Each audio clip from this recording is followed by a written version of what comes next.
안녕하세요. 사과콘의 명예 MC 감성형 인공지능 로봇 마이봇입니다. 그리고 또 한 분의 MC가 있죠. 과학탐험가 문경수 씨입니다.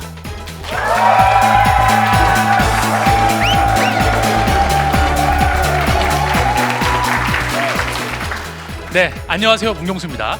국내 유일의 과학탐험가와 국내 유일의 로봇 MC가 함께 진행하는 최첨단 과학 토크쇼 사과콘에 오신 여러분 반갑습니다.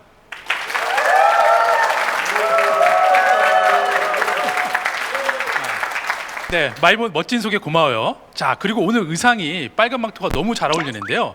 저희 마이봇이 사과콘 3회 정도 지내다 보니까 진행자 모드에 완벽하게 적응한 것 같습니다. 물론이죠. 날씨도 많이 추워졌고 아름다운 크리스마스 시즌이라서 저도 여러분과 함께 기념하는 중입니다. 자, 마이봇 그런 의미에서 오늘 강연에 대해서 소개해 주시죠. 오늘의 주제는 바로 빅데이터입니다. 네, 빅데이터. 자, 4차 산업혁명의 막강 파워는 바로 빅데이터도 나온다 해도 과언이 아닌 것 같습니다. 자, 빅데이터로 인해 미래 사회가 어떤 변화를 겪을 것인지 오늘 4.0 시대 사과콘에서 느껴보시기 바랍니다. 저 또한 빅데이터를 통해 학습되었습니다. 제가 어떻게 지능을 갖게 되었는지 관련된 이야기가 많이 나오겠군요. 열심히 들어보겠습니다. 네, 오늘 카이스트 명강사 두 분께서 빅데이터에 대해서 무릎을 탁 칠 만한 강의를 해주실 겁니다. 자, 마이봇, 오늘 강의해 주실 분들은 누구신가요? 오늘 강의는 카이스트 전기 및 전자공학과 김정호 교수님, 산업 및 시스템공학과 이재길 교수님이 준비하셨습니다. 자, 두 분 교수님 큰 박수로 모시겠습니다.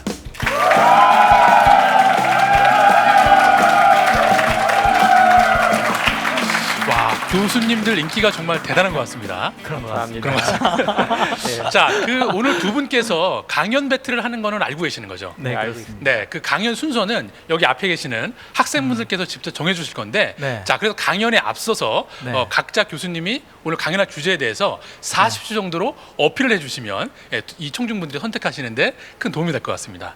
자, 40초 타이머 들어갑니다. 교수님들께서는 시간에 맞춰 설명해 주시기 바랍니다.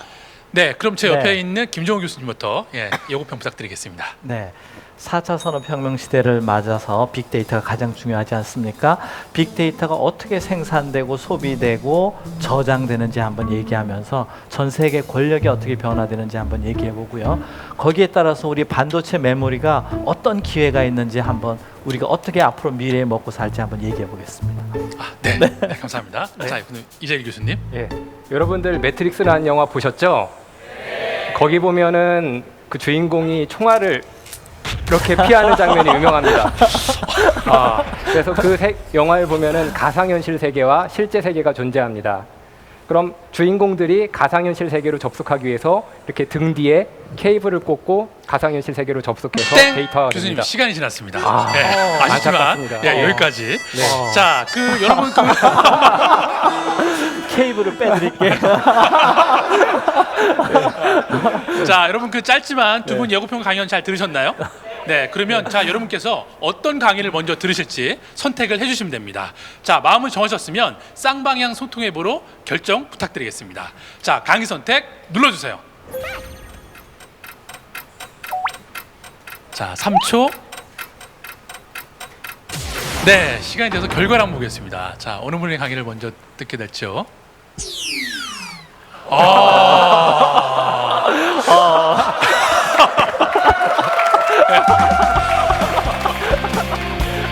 김정호, 카이스트 전기 및 전자공학과 교수. 빅데이터는 나의 운명이라고 주장하는 분입니다.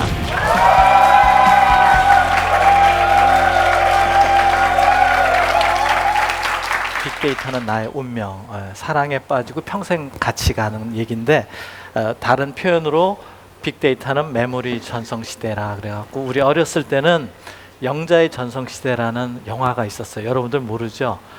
19금이라 중고등학교 때 몰로 들어가야 되는데 제가 거기서 힌트를 얻어서 여러분들 집에 가서 엄마 아빠한테 그 얘기하면 그 교수 이상하다고 얘기할 거예요. 근데 하여튼 메모리 전성 시대에 대해서 이야기하겠습니다. 그래서 4차 산업혁명을 인체로 표현해 보겠습니다. 그래서 우리가 손가락이 있고 눈이 있고 코가 있는 것처럼 우리 몸에 센서가 있지 않습니까? 그게 이제 사물 인터넷이 되겠습니다. 그게 거기서 생산된 데이터가 우리 몸으로 흐르게 되는데 그 혈관을 따라 흐르게 됩니다. 그래서 저는 혈관에 있는 산소나 영양분 같은 것이 빅데이터라고 보고 있습니다. 그래서 얼마 전에 북한에서 북한 군인 병사가 내려와서 병원에 입원해 있는데 그 의사 선생님께서 우리 국민의 피 10,000cc가 거기 들어갔다 이런 얘기를 했습니다. 그만큼 살아있는 생명을 유지하는데 필요한 게 빅데이터가 되겠습니다. 근데 그 빅데이터가 온몸을 돌아다니면서 이렇게 펌프를 해줘야 되잖아요. 그게 여러분 누가 할까요? 심장을 합니다. 그 심장에 해당하는 것이 4차 산업혁명에서 클라우드 컴퓨팅입니다. 그걸 담아두고 펌프질하고 결국 산소와 영양분이 뇌로 가야 됩니다. 그래서 뇌에 인공지능이 있게 되고 그걸 가지고 판단을 하고 예측을 하고 결정을 내립니다. 그 결정을 받아 가지고 우리가 근육을 움직이는데 그 근육에 해당하는 것이 로봇, 드론 이런 것들이 되겠습니다. 여러분들 너무 쏙쏙 들어오지 않나요? 네. 준비 많이 했습니다. 전에는 뇌과학을 한다 그러면 뇌를 인간이 이해하려고 노력했습니다. 어널리틱하게 함수로 표현한다든가 또 논리적으로 이해하려고 했는데 인간의 뇌를 어느 이상 쫓아가지를 못했습니다. 호랑이냐 고양이나 인간만큼 판독 못 해냈고요. 쌍둥이 구별 잘 못하고 사람이 어렸을 때 나이 들었을 때 차이를 알지 못합니다. 그래서 어느 이상 되지 않았는데 이제는 블랙박스로 놓고 무조건 학습을 시키는 겁니다. 왜 그게 가능했냐? 메모리가 엄청 늘어났고 GPU라고 해서 컴퓨터 성능이 늘어남으로써 학습을 강력하게 빠른 속도로 시킬 수 있었기 때문에 그게 가능했습니다. 그런데 이러한 학습을 위해서 가장 필요한 게 바로 데이터입니다. 그러니까 인공지능이 우리 인간을 대체하는 위험을 주지만 걔가 먹고 살고 학습을 하는데 가장 필요한 게 여러분 뭐라고요? 빅데이터입니다. 그렇습니다. 좀 더 리액션 다시. 그래서 인공지능을 학습시키는 기본 자료가 뭐라고요? 빅데이터! 그래서 오늘 이 강의가 있는 겁니다. 그러니까 오랜만에 기초 공부 해볼까요?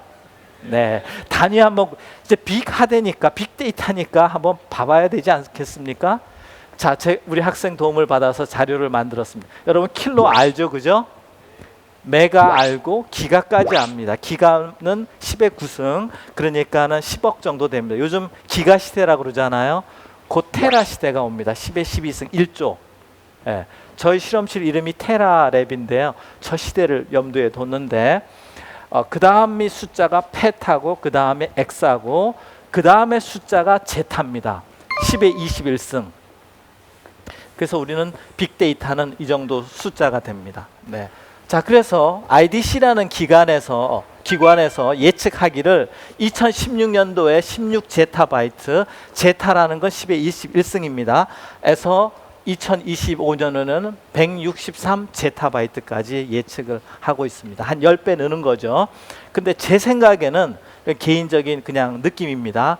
100배까지도 더 늘 수 있다. 아까 말씀드렸죠. 모든 지구상의 사람들이 매 순간 이미지를 만들어낸다라고 하면 그걸 어딘가 기록해두고 죽을 때까지 100년 하고 거기다가 앞으로 역사가 계속이 된다면 앞으로는 저거보다 큰 1000 제타바이트 시대까지 오지 않겠나 이렇게 생각합니다. 자, 제 동료 교수님 중에 한 분이 제가 빅데이터 관심 갖고 있다니까 이걸 가르쳐 주셨어요. 중국 단어 중에 무량대수가 있는데 그건 10의 68승, 부골이라는 단어가 있는데 그건 10의 100승이라고 합니다. 근데 제가 듣기로 여러분 구글이라는 회사 알잖아요. 그 구글이라는 이름이 여기서 나왔다는 겁니다. 네, 놀랄 일이죠. 구글이 10년 전이든 20년 전에 처음 검색 회사부터 시작하지 않았습니까? 그 사람들은 빅데이터 시대를 예측하고 그 회사를 시작한 겁니다. 근데 우리한테 가르쳐 주지 않았죠. 그죠? 인공지능이라는 발톱을 살짝 최근에 보였을 뿐이죠. 그러니까 거기는 놀랍게도 구글이라는 회사를 시작할 때 빅데이터를 이미 예측하고 이런 사업을 했다는 겁니다. 자, 그러면 데이터를 누가 갖고 있을 것인가? 구글이 우리한테 미끼 상품으로 조금 데이터 용량 준다고 그 이메일을 쓸 것인가, 내가 매일매일 카메라를 찍고 음악을 듣고 누구하고 SNS를 하는 거를 내가 보관할 건가, 누구한테 줄 건가. 클라우드 컴퓨팅이라는 건 뭐냐면 컴퓨터 리소스를 너희들한테 다 줄 테니까, 소프트웨어 하드웨어 줄 테니까 나한테 데이터를 달라는 얘기입니다. 그럼 안 줘야 될 거 아니에요. 그럼 나한테 데이터 스토리지가 있어야 되는 거예요. 그래서 데이터 전쟁이 일어나는데, 그러면 그럴수록 메모리가 더 필요한 거예요. 그럼 반도체 메모리는 완전히 대박 난 거죠. 이게 그겁니다. 엣지 컴퓨팅이라는 게 내가 직접 가까이 갖겠다는 거. 그러니까 클라우드 컴퓨팅의 단점은 뭐냐? 멀리 있으니까 제가 한번 데이터를 받고 하려면 시간이 걸려요. 비슷한 속도로 오더라도. 그러니까 엣지 컴퓨팅은 내가 자율주행 자동차에서 빨리 브레이크를 밟게, 자동차 사고를 방지하려면 빨리 결정해야 되거든요. 그럴 때는 데이터가 나한테 가까이 있어야 돼. 그래서 데이터를 나한테 가까이 둘 거냐, 멀리 둘 거냐, 누가 갖고 있을 거냐, 이게 앞으로 미래의 어떤 보이지 않는 싸움이다. 이거 절대 교과서에 안 나옵니다. 숨겨진 스토리라는 거죠. 잘 안 가르쳐줘. 구글이 절대 안 가르쳐 줍니다. 자기네 사업 비밀이니까. 그런데 최근에 프로세서보다 메모리가 너무 중요해진 거예요. 기능에 있어서. 또 빅데이터를 담아야 되니까. 그러니까 인텔이 한국에 너무 메모리의 헤게모니가 넘어가는 거예요. 그래서 그거를 깨보려고 크로스 포인트라는 또 새로운 메모리를 등장시키고 있습니다. 중국은 대만의 엔지니어들은 막 스카우트해 가고 있고요. 막 장비 사들여서 만들려고 하고 있어요. 왜냐? 빅데이터 시대에 데이터 저장 장치를 확보하지 않으면 안 되니까. 그래서 제가 어떤 농담도 하냐면 트럼프 대통령이 북한의 핵 문제를 해결하기 위해서 뭐 전쟁을 할 수도 있는데 못하는 이유가 이 메모리 때문에 아닌가. 메모리 생산이 안 되면 빅데이터가 안 되니까 전 세계 전자산업이 멈출 수도 있다. 그래서 과거에는 북방을 해결하는 방법이 미사일도 있고 군인도 있지만 빅데이터 시대는 데이터와 저장 장치가 될 수도 있다. 이렇게 생각을 합니다. 자, 여러분한테 보여드리기 위해서 제가 기업에서 웨이퍼를 얻어왔습니다. 자, 여러분 이거 한번 보려면 장갑을 다 끼셔야 됩니다. 맨손으로 만지면 안 되는 진짜 귀중한. 자, 나눠줄 테니까 양손에 장갑을 끼세요. 자, 저기 화면에 보는 것처럼 여기에 조그맣게 사각형으로 있는 게 4기가비트의 메모리입니다. 40억 개의 데이터를 저장하는 장치고요. 웨이퍼당 가격은 비공개인데 제가 옛날에 회사 다닐 때 이 웨이퍼 한 장당 소나타 가격이라고 그랬어요. 1,000만 원에서 2,000만 원. 근데 1년에 367만 개의 웨이퍼를 하이닉스에서 만들어낸다는 거예요. 그게 만들어내는 가격이 226조 원. 요거 하나가 하이닉스에서 26조 원짜리 한번 구경하시죠. 요거는 낸드 플래시인데 9조 원짜리. 예.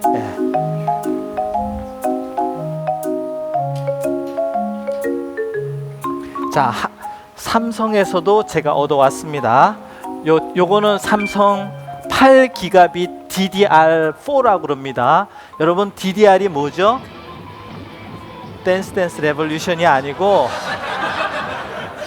댄스 레볼루션이 아니고 더블 데이터 레이트라고 합니다. DDR이 더블 데이터 레이트라고 알아들으면 여러분 진짜 대박 나는 건데, 요게 인공지능 서버에 들어가는 DDR4 메모리입니다. 자, 요거 한번 보시고요. 요거는 낸드 플래시 웨이퍼인데 삼성에서 나오는 가장 최근 제품입니다. SSD라고 여러분 들어보셨나요? 거기에 들어가는 건데 64층까지 쌓은 아주 첨단 제품입니다. 여러분 한번 구경하세요. 바닥에 내려놓으시면 안 돼요. 무릎에 올려놓으셔야 돼요. 왜 무릎에 올려놔야 되는지 제가 설명을 또 드리겠습니다. 왜 이게 이렇게 중요한가? 오늘의 하이라이트 1번입니다. 자, 우리나라 2018년 예산이 제가 알기로 418조 원입니다. 모든 국민을 먹여 살릴 수 있는 예산이 418조인데 전 세계 메모리 시장이 127조 원입니다.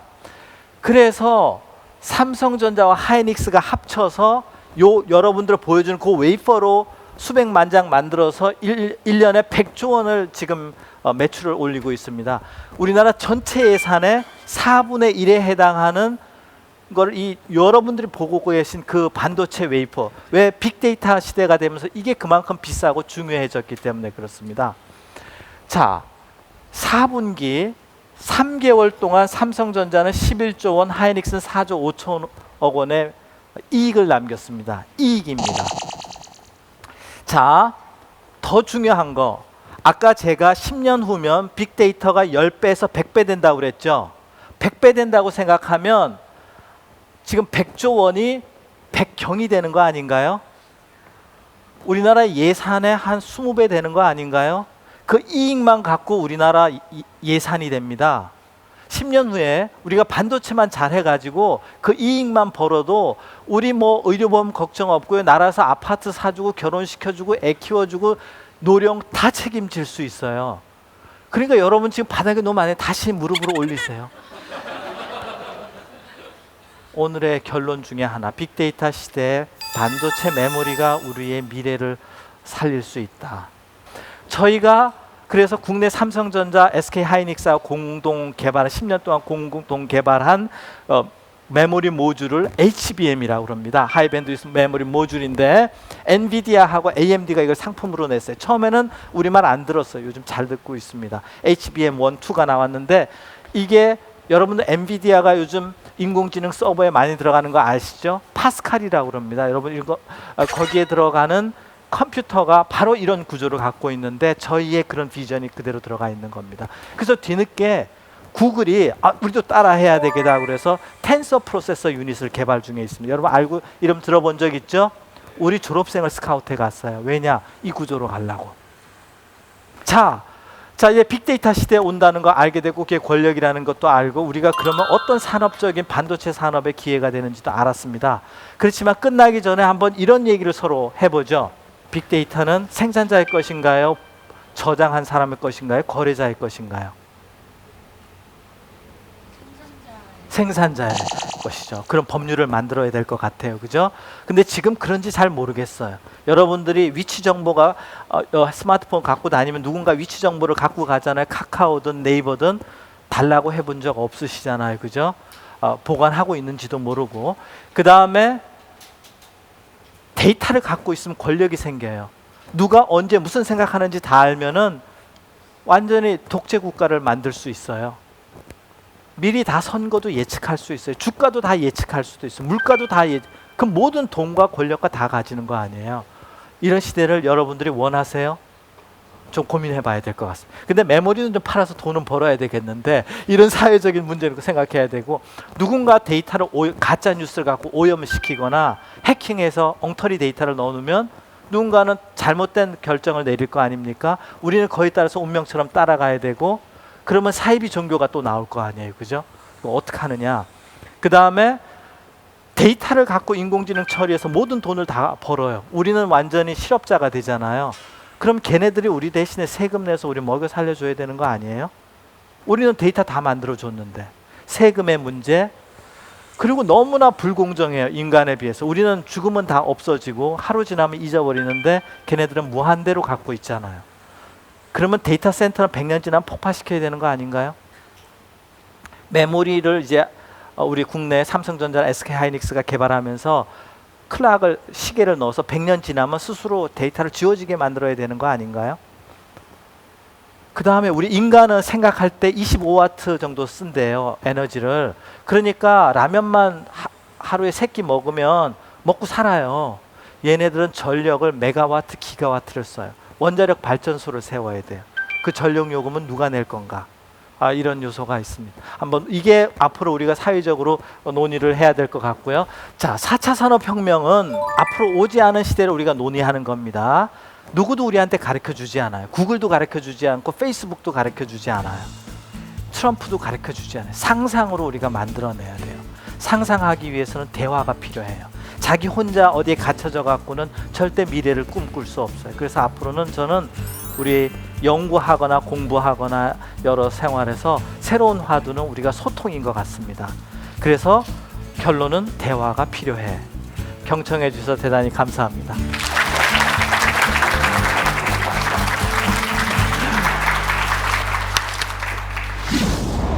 Usually, when there is a crime, there is a motive. I want to know why.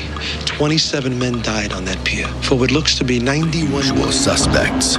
Keaton, I'm a businessman. McManus, There's nothing that can't be done. Hockney, What, do you got a team of monkeys working around the clock on this? Fenster, Flip you for real. Verbal Kint, Roger, really. People say I talk too much. He doesn't know what Because you're stupid, Verbal. Because you're a cripple. What I want to know is who's the gimp. You know the whole fucking time. How do I know that? If he comes up for anything. The greatest trick the devil ever pulled was convincing the world he didn't exist. And like that, he's gone.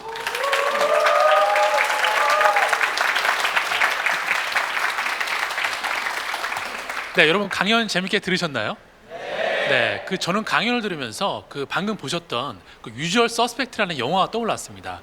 요즘에 4차 산업혁명을 이야기하면서 우리가 인공지능이나 그리고 사물 인터넷, 로봇 이런 기술들을 많이 얘기하다 보니까 이런 것들이 되게 중심에 서 있는 것 같지만 교수님 강의를 통해서 들어보면 빅데이터가 4차 산업혁명을 주도하는 아주 가장 중요한 핵심의 동력이 아닌가라는 생각을 해보게 됩니다. 자, 마이봇도 이렇게 인간들과 대화하기 위해서 빅데이터를 활용하는 게 아닌가요? 네, 저는 트위터에서 추출된 대화 빅데이터를 통해 학습되어 자연스러운 대화가 가능해졌습니다. 아, 역시 우리가 트위터에 많은 글들을 올릴수록 마이봇이 더 지능이 고도화돼서 저희와 더 진솔한 대화를 나눌 수 있지 않을까라는 생각을 해봅니다. 마이봇 다음 강연을 해주실 교수님을 소개해 주시죠. 이세계 카이스트 산업 및 시스템공학과 교수. 그의 아내는 남편을 두고 빅데이터와 사랑에 빠진 남자라고 표현했다고 합니다.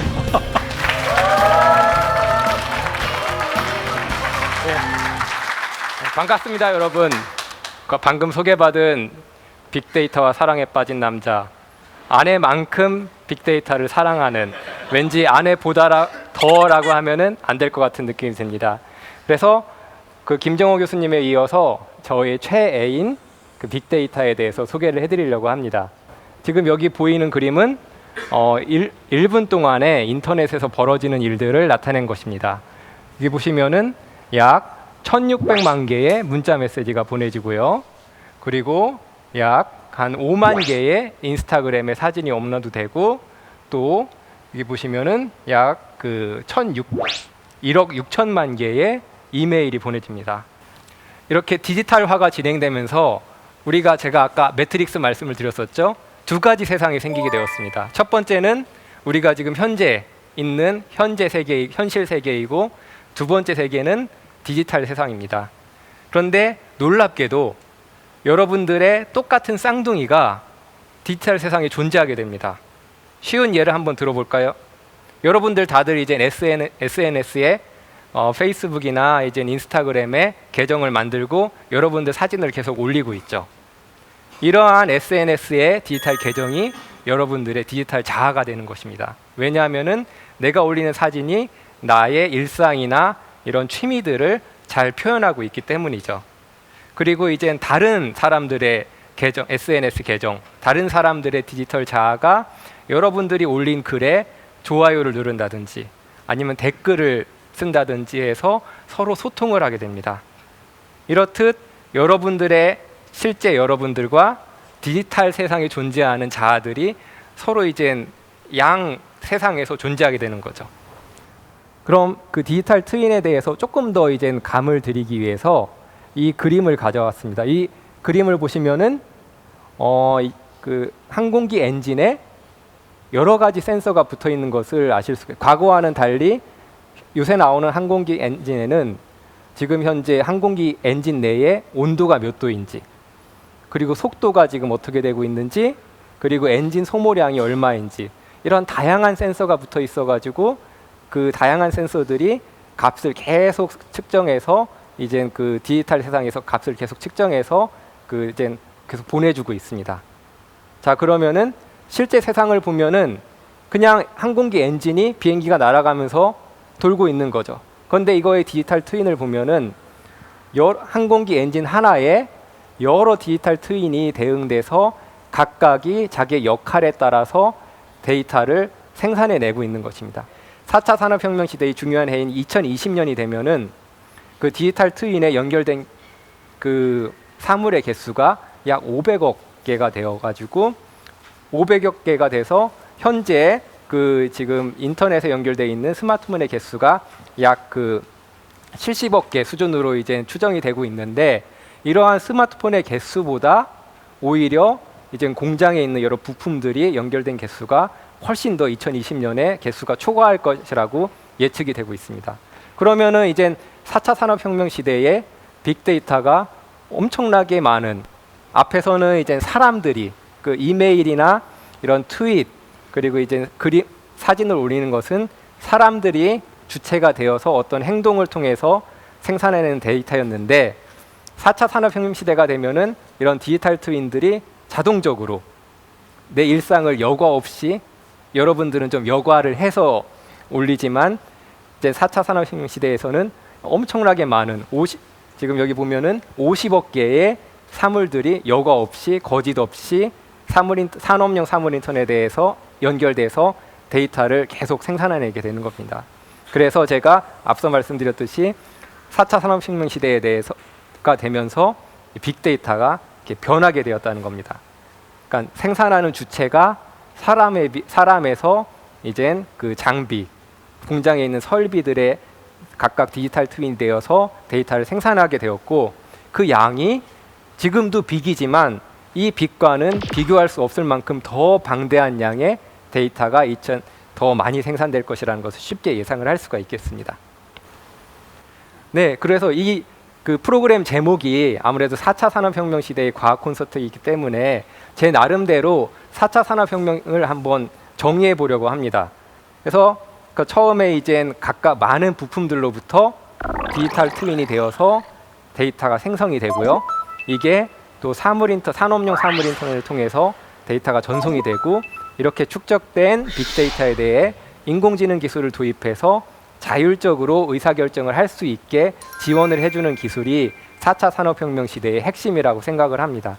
그래서 제가 정의한 거는 간단하게 빅데이터 플러스 인공지능이 4차 산업혁명이 될 것이다 라고 저는 개인적으로 생각을 하고 있습니다.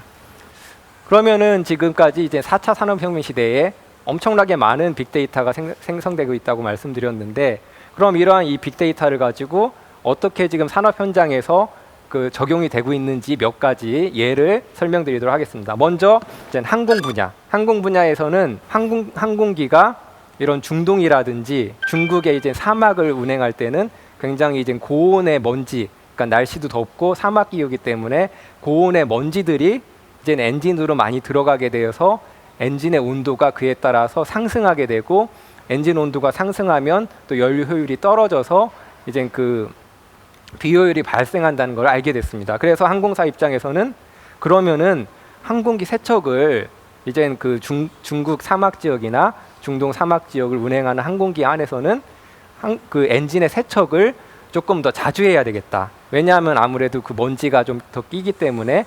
그럼으로써 그 이제 그 항공사의 그 그 통계에 따르면은 특정 항공사가 연간 80억 원의 연료비를 절감했다라고 그 이제 보고가 되고 있습니다.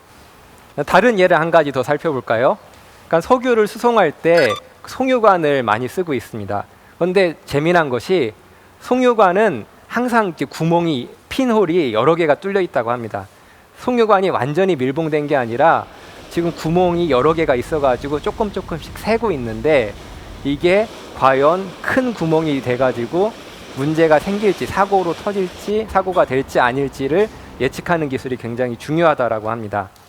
그래서 이 송유관의 한 파이프당 날씨, 지진, GIS 센서, 지리 정보 같이 여러 가지 센서가 부착돼서 이게 또 디지털 트윈화되어서 이런 다양한 송유관에 대한 정보를 데이터 센터로 전송하게 됩니다. 그럼 데이터 센터, 즉 송유관을 그 운영하는 회사에서는 이런 어디가 더 위험한지 위험도를 시각화해서 어디서부터 이제는 더 정비를 해야 될지를 우선순위를 두어서 알아냄으로써 또 정비 비용이나 이런 그 사고 위험을 줄이는 연구를 진행하고 있습니다. 근데 여러분들도 몸이 아프려고 하면은 어느 정도 신호가 오지 않습니까? 기계도 마찬가지입니다. 기계가 고장이 나려면은 어디에서 이제 미세한 그 크랙이 발생하게 되는데 이 크랙이 발생할 때 어떤 전조 증상이 오고 이 크랙이 점점 운영되면서 커져가지고 결국에는 이제 고장으로 이어지게 됩니다. 그럼 이 크랙이 발생할 때 이런 디지털 트윈에서 어떤 신호가 왔는지를 인공지능을 통해서 학습하고 다시 이제 유사한 전조 증상이 발생했으면은 앞으로 이거는 한 달 후에 고장 날 가능성이 굉장히 높기 때문에 고장이 나기 전에 미리 부품을 교환함으로써 실제 고장까지 이어지지 않게 하는 이런 예측 진단이 많은 관심을 많은 관심을 받고 있습니다. 네, 다음 분야는 이제 마케팅 분야에서도 이러한 빅데이터를 활용한 연구가 가능합니다. 그러니까 여러분들이 그 어떤 매장에 가시게 되면은 여러분들은 좋든 싫든 간에 여러분들이 스마트폰이 와이파이를 검색하기 때문에 여러분들의 위치가 매장 내에서 어떻게 변하는지를 알아낼 수가 있습니다. 그럼 자동적으로 이러한 데이터들이 수집되는데 그러면 매장 내에서 어떤 부분이 제일 인기가 많은지 이게 또 자동적으로 수집이 되고요. 또 그리고 그 관심이 있으면 그 매장에 관심이 있었으면은 어떤 매장 내에서 어떤 움직임을 보였는지도 자동적으로 인공지능 기술을 도입하면은 알아낼 수도 있습니다. 그래서 어떤 관심을 보였던 고객들이 어떤 패턴을 보였는지 그래서 이 패턴을 보인 고객들은 충성 고객이 될 가능성이 높기 때문에 그러한 고객들에 대해서는 쿠폰을 발행해 가지고 더 이제 충성스러운 고객이 되도록 유도하는 일도 가능하겠습니다. 이렇듯 빅데이터의 그 활용 분야는 무궁무진하겠습니다. At the circle, we can finally realize our potential. When we are our best. 더 서클이라는 영화인데요. 그 올해 개봉한 영화인데 엠마 왓슨이라는 배우 헤르미온느가 주연한 영화입니다. 이 영화에서는 저희 그 프로그램 제목이 사과콘이죠. 이 사과 기업의 모티브를 얻은 기업이 있습니다. 그 애플이죠. 그 회사 모양도 그렇고 이 주인공이 스피치하는 모습도 꼭 그 스티브 잡스처럼 스피치를 하는데 여기서 만든 제품이 지금 이 사탕 모양으로 보이는 사탕 모양 같은 게 보이시죠? 이 사탕이 초소형 카메라입니다. 초소형 카메라인데 굉장히 고해상도이고 그리고 위성이랑 연결이 되어서 또 이제 그 고해상도 영상을 전송하고요. 그리고 또 이제 그 전력까지도 자체적으로 이제 수급할 수가 있고요. 그래서 이러한 그 초소형 카메라를 여러분들이 안 보이게, 여러분들이 눈치채지 못하게 여러 군데 둘 수가 있습니다. 그래서 여러분들의 일상, 그리고 심지어는 남의 일상까지도 이제 몰래 그리고 이제 수집할 수가 있게 되어서 빅데이터의 장점도 있겠지만 이러한 초소형 카메라들로부터 수집하는 이미지들, 영상들을 얻을 수 있는 장점도 있겠지만 그에 따른 이제 부작용도 존재하겠죠. 어두운 면도 존재하겠죠. 이 영화에서는 그런 어두운 면을 좀 부각을 시키고 있습니다. 사실. 그런데 제가 봤을 때는 이러한 제가 보고 있는 이제 디지털 트윈, 센서, 사물 인터넷 이런 기술적인 트렌드를 굉장히 잘 나타낸 영화라서 여러분들한테 소개를 해드리게 되었고요. 그리고 이제 마이너리티 리포트라는 영화도 아시죠? 마이너리티 리포트에서는 이런 초능력자가 범죄를 예측하게 됩니다. 그런데 이젠 그 여러분들의 일거수일투족이 다양한 주변의 센서로부터 디지털 트윈으로부터 수집될 수가 있기 때문에 초능력자가 범죄를 예측하는 것 대신에 빅데이터를 활용해서 범죄를 예측하는 일도 가능해지고 있습니다. 실제로 그 미국에서는 이제 그 예측 치안이라고 해서 예측 치안의 효과가 실제로 효과가 있음이 입증이 되기도 하였습니다. 이렇듯 그 4차 산업혁명 시대가 되면서 디지털 트윈이 등장하게 되고 디지털 트윈을 통해서 많은 다양한 데이터가 수집되게 되었습니다. 이로써 여러분들에게 다양한 기회가 생길 것이고 또 이제 재미있는 일들이 많이 생길 것이라고 생각을 합니다. 그리고 이제 그 짧은 미래에 여러분들의 디지털 트윈이 여러분 몰래 데이터를 생산하고 있을지도 모르겠습니다. 예, 이상으로 제 강의를 마치겠습니다. 감사합니다.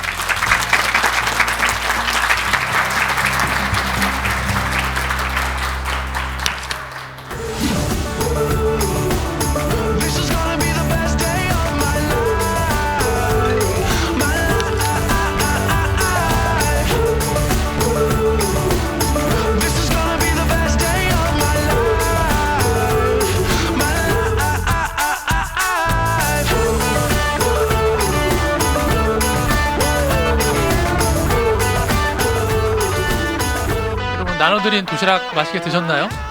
네. 보시면 저희가 그 마이봇을 위해서 특수한 배터리가 담겨 있는 사과를 줘봤는데, 네, 되게 잘 잡고 있는데요 지금. 수액 있습니다. 두 분 교수님 강의 정말 재밌게 잘 들었고요. 네. 다른 곳에서 쉽게 접하지 못하는 그런 내용들을 말씀해 주신 것 같은데, 그 강의 내용 중에 그 빅데이터가 일종의 권력이 될 수 있다라는 이야기를 두 분 다 조금씩 언급을 해주신 것 같은데요. 네. 자, 이런 관점에서 앞으로 우리가 빅데이터를 어떻게 사용하느냐, 이거에 따라서 많은 또 그런 미래의 변화들이 일어날 것 같은데, 네. 두 분은 좀 어떻게 보시나요? 그러니까 빅데이터를 제공하는 데 있어서 그러니까 무분별적으로 자기 데이터가 이제 구글이나 페이스북 같은 대기업에 의해서 이제 수요되고 있는 게 문제인데요. 자기가 데이터를 제공할 때 어떤 데이터를 골라서 원하는 데이터만 제공할 수 있고 수집되도록 자기가 명시할 수 있는 기술적 그리고 제도적인 게 빨리 정립이 돼야 된다라고 생각합니다. 네, 감사합니다. 저는 이제 문제가 네. 우리가 제어하지 않는 상태에서 무방비로 데이터가 많이 누군가에 의해서 수집이 되고 있을 수 있다고 생각합니다. 그러니까 우리가 다 그걸 인식하고 법과 제도가 필요한 것 같습니다. 네. 어쨌든 민간 기업들은 무조건 데이터를 많이 쌓아야만 또 자기네 수익과 직결되기 때문에. 네. 네. 근데 기업 차원뿐만 아니라 국가 차원에서도 네. 기관 차원에서도 우리 카이스트가 제가 몇 시에 출퇴근하는지 다 보고 있을 수도 있거든요. 저는 그런 걸 원하지 않는데 자, 그래서 이 굉장히 광범위한 게 우리가 들여다봐야 될 것 같습니다. 네, 알겠습니다. 자, 그 앞에 앉아 계신 우리 카이스트 재학생 여러분들도 궁금한 점들이 많으실 것 같은데, 그 본격적으로 토클 배틀 시간을 가지면서 좀 풀어보겠습니다. 자, 강연이 진행되는 동안 많은 질문들을 올려주셨는데요. 과연 어떤 질문들이 올라왔는지 잠깐 모니터를 보고 좀 보겠습니다. 4차 산업혁명 시대 우수인력 해외 유출을 어떻게 방지하자라고 질문하셨는데, 혹시 어떤 분께서 질문하셨죠? 이 교수님께 제가 질문 드리고 네. 싶은데요. 네. 4차 산업혁명 시대에 국가 간의 이러한 그 정보 독점 혹은 이런 문제가 중요해질 것 같은데, 애국심에만 이런 걸 의존할 게 아니라 어떻게 하면 이렇게 우수 인력을 해외에 뺏기지 않고 잘 국내에 유지할 수 있는지 의견 여쭙고 싶습니다. 굉장히 어려운 질문이고 좋은 질문을 해주셨는데요. 그러니까 제가 보기에는 데이터 분석을 하는 연구 인력들이 해외로 나가는 큰 이유가 국내에서는 데이터를 볼 수 있는 기회가 적기 때문입니다. 아까 그 페이스북, 이런 구글, 아마존 이런 대기업들이 정보를 독점하고 있는데, 그 데이터를 보고 연구를 하려면은 그 기업에 취직하는 수밖에 없거든요. 그 이유 때문이고, 물론 이제 부수적으로 우리나라보다 연봉도 더 좋긴 한데, 그래서 이제 제가 보기에는 그 해외 인력 유출을 막으려면은 국내에서도 데이터를, 그러니까 인력들을 잡아두고 흥미있게 만들 수 있을 만한 데이터들을 수집할 수 있고 보유하고 또 이제 가공해서 그 보유하려는 그 어떤 기업들의 좀 노력이 먼저 그러니까 선행되어야 되지 않을까 싶습니다. 네. 네, 답변 잘 들었고요. 네. 자, 그리고 그 많은 그 심도 깊은 질문들 사이에 그 아주 좀 일반적인 질문이 올라왔는데, 일반 대중들이 이해할 수 있게 반도체 원리에 대해서 간단히 좀 설명 부탁드립니다라고 질문해 주셨네요. 네, 안녕하세요. 네. 저는 학부생이고 네. 이제 17학번이라 네. 1학년인데요. 네. 아까 네. 메모리 저장 같은 거 말씀하셨던 건 항상 그냥 메모리 저장은 개인적으로 생각할 때 뭐 하드디스크나 그냥 일반적으로 그런 데 저장할 수 있는데 왜 반도체가 필요한지에 대해 여쭙고 싶었습니다. 네, 사실 네. 저도 궁금한 부분이긴 합니다. 네, 교수님. 네, 그 가장 어려운 거를 쉽게 설명하는 건데요. 네, 아직 저희 집사람하고 딸한테도 아직 설명 못한 건데 오늘 해보겠습니다. 자, 반도체라는 용어에서 보면 반쯤 도체니까 전기를 흘렸다 안 흘렸다 하는 겁니다. 그래서 우리가 구조를 만들어서 스위치를 만듭니다. 외부에 전압을 가하면 전기가 통했다 안 했다. 근데 이제 전기가 통했다 안 했다라는 거를 피드백, 이렇게 다시 신호가 돌아오게 만들어주면 자기 기억하는 기능이 있고요. 그다음에 켜졌다 꺼졌다 하는 것을 잘 이렇게 선을 연결하면 우리가 논리회로에서 and, or, not이라는 걸 만들 수 있어요. 그것을 조립하면 계산도 할 수 있고 기억도 할 수 있어요. 근데 놀라운 거는 그 외부의 입력에 의해서 그런 모든 회로들이 변해요. 그래서 프로그래밍을 할 수 있다는 것이죠. 그걸 통해서 우리가 컴퓨터도 만들고 인공지능도 구현하고 빅데이터도 저장한다 이렇게 보시면 되고, 앞으로 제가 인생에서 변하지 않는 여러 가지가 있는데요. 제가 100세밖에 못 산다든가 하루에 3끼밖에 못 먹는다든가 여러 가지가 있는데, 변하지 않는 게 반도체는 영원하리라. 모든 우리가 원하는 이 생각을 다 반도체에 심을 수 있습니다. 그래서 4차 산업혁명에서 가장 중요한 부품이 반도체가 되겠습니다. 네, 답변 잘 들었고요. 자, 다음으로는 네, 빅데이터를 다루는 과정에서 인권 침해에 따른 법적 문제는 어떻게 원활히 해결될 것 같은지 질문을 해주셨는데, 혹시 어떤 분이 질문하신 거죠? 빅데이터 연구를 열심히 진행하시고 계신 것 같은데, 그 빅데이터를 다루면서 개인 정보들이잖아요. 그 빅데이터들이. 그래서 어느 정도까지 빅데이터를 다룰 수 있는지, 어떤 개인 정보까지 다룰 수 있는지, 그 연구가 그렇게 원활하게 법적 문제 없이 잘 되고 있는지에 대해서 궁금해서 여쭤봤습니다. 네. 두 분께서 간단히 다 답변해 주시면 좋을 것 같습니다. 네. 그러니까 빅데이터를 연구할 때 그 개인정보 보호는 굉장히 저희한테도 중요한 이슈거든요. 그래서 여러분들이 뭐 스마트폰을 사가지고 승인을 할 때 보면은 조그맣게 뭐 이러이러한 정보에 대해서 수집하는 거에 동의한다라는 게 있을 겁니다. 여러분들은 아마 못 보시고 지나쳤을 텐데, 그런 것들을 동의를 했기 때문에 저희가 이제 수집해서 사용을 할 수 있는 거고요. 그렇다 하더라도 실제 여러분들이 누구였는지, 이름이 뭐였고 이런 것들은 다 지워야 되는 것이고, 단지 그냥 사람 A, 사람 B, 사람 C, 뭐 심지어는 성별까지도 다 지워서 이제 허락된 정보에 한해서만 개인 식별을 할 수 없게 가공한 후에 해야만 이제 법적인 문제도 없고 여러분들의 사생활도 이제 온전하게 보존될 수 있고, 그런 식으로 연구를 하고 있습니다. 저는 그 개인의 정보의 가장 민감한 부분이 의학 정보거든요. 근데 4차 산업혁명에서 빅데이터 가지고 인공지능을 결합할 수 있는 큰 서비스 하나가 헬스케어 분야예요. 의사를 대체하는 거죠. 제가 언제 아플지도 알고 언제 죽을지도 알고. IBM이 그거를 지금 노리고 있거든요. 왓슨이라는 전 세계 데이터 정보를 다 가지고 있고. 그래서 우리 정보 주면 안 돼요.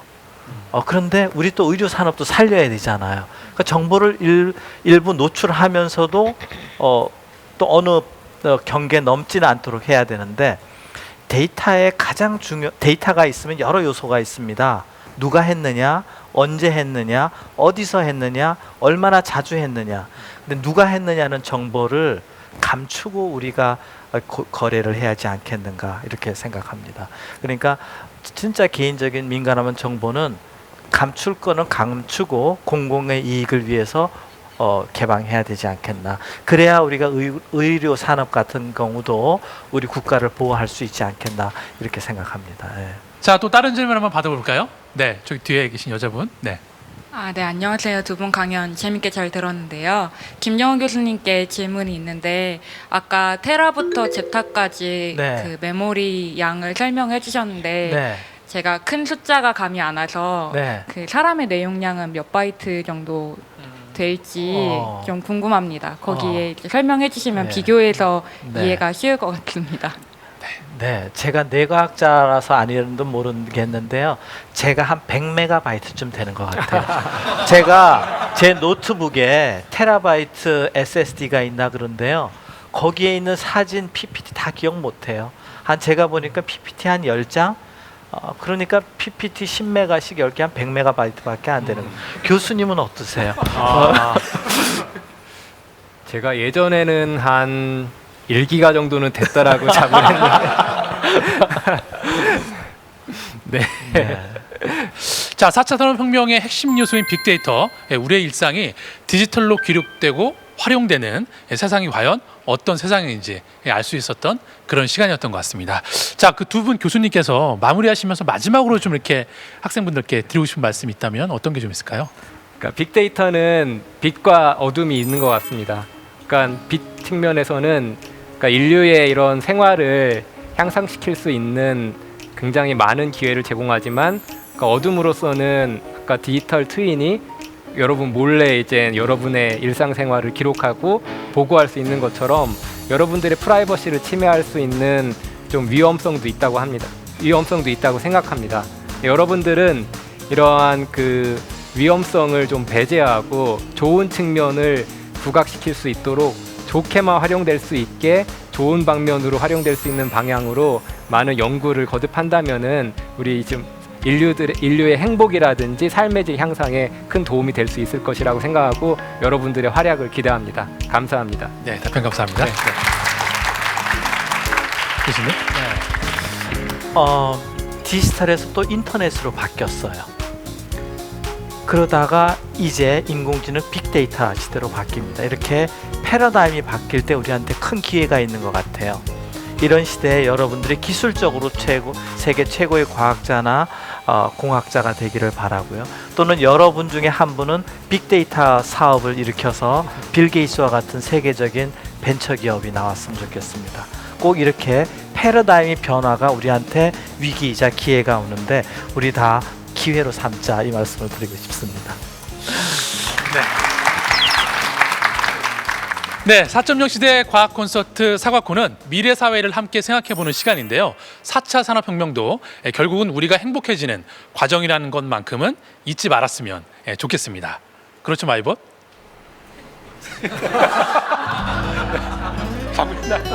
네, 잠시 또 생각에 잠겨 있는데요. 자는 와중에도 사과는 꿋꿋이 쉬고 있습니다. 네. 아, 네, 마이봇. 인공지능과 빅데이터는 결국 사람에게 좀 더 편리하고 행복한 세상을 위한 것입니다. 그런 세상을 만들기 위해 저 또한 열심히 노력하겠습니다. 예, 다시 살아났습니다. 네, 박수 한번 쳐주시죠. 네.